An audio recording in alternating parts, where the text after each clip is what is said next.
tourne vers vous, Aminata. Pouvez-vous nous éclairer sur ce qu'on entend par égalité des sexes?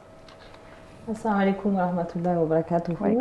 Donc c'est une très bonne question. Alors pour comprendre la notion d'égalité, il est important de déterminer ce que signifie être égal.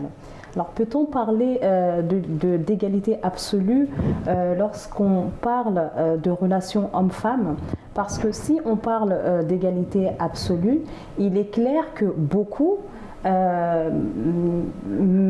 gens, hein, même les athées, les féministes ou encore les laïcs, ne proposent pas une liberté absolue.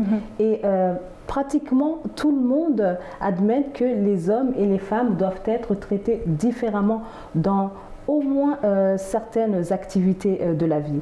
Par exemple, lorsqu'on prend le sport, pourquoi n'avons-nous pas de tournois mixtes, hein, dans le sport? Si nous partons du principe que la liberté doit être absolue, nous aurions eu des tournois avec des hommes et des femmes jouant ensemble ou les uns contre les autres, mais tel n'est pas le cas. On a même des tests de vérification du sexe qui sont réalisés pour s'assurer qu'un homme ne se fait pas passer pour une femme. Donc la notion d'égalité ici serait définie comme des femmes qui vont jouer contre des femmes pour des règles du jeu équitables. Alors, et puis l'existence de ces tests montre que nous sommes tous d'accord pour dire que la nature a donné aux hommes et aux femmes des tendances, des forces, des personnalités différentes. Et lorsqu'on prend plus précisément l'exemple de la force physique, il serait faux de dire que tous les hommes sont plus forts que les femmes. En revanche, il serait juste de dire que les hommes en général sont plus forts que les femmes. Et le terme force ici, il faut le préciser, désigne bien la force physique, hein, la force musculaire, et non d'autres types de forces, comme faire par exemple face à un traumatisme ou encore survivre à une maladie où on sait que les femmes sont beaucoup plus robustes.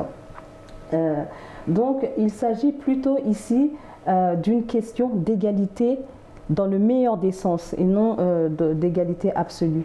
Par exemple, moi je suis, comme je l'avais dit précédemment, je suis infirmière dans un hôpital psychiatrique et lorsqu'on doit se rendre en chambre d'isolement pour voir un patient qui peut être agité ou quand on sait que le patient il est tendu, eh ben, on va faire appel au renfort. Et ces renforts-là, ce sont des hommes qui vont venir parce qu'ils sont à même, de par leur corpulence, leur force, à maîtriser le patient.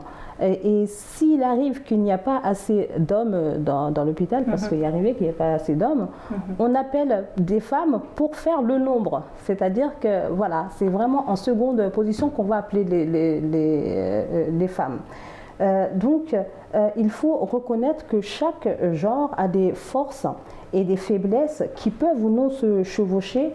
À certains égards, l'homme aura un avantage sur la femme, et tandis qu'à d'autres égards, c'est la femme qui aura un avantage sur lui. Mais malgré ces différences, Allah le Tout-Puissant garantit dans le Saint-Coran aux femmes et aux hommes les mêmes droits là où il y a similarité. C'est-à-dire qu'il leur réserve des récompenses égales pour leurs œuvres méritoires. Il leur offre également à tous deux des opportunités égales pour s'éduquer et s'épanouir dans d'autres domaines. En d'autres termes, en ce qui concerne la spiritualité et la relation avec Dieu, il y a en effet une égalité absolue entre les hommes et les femmes. Oui, donc en matière de spiritualité, vous venez de le dire, hein, on peut vraiment parler, enfin il n'y a que dans ce domaine qu'on peut vraiment parler d'égalité absolue. Alors,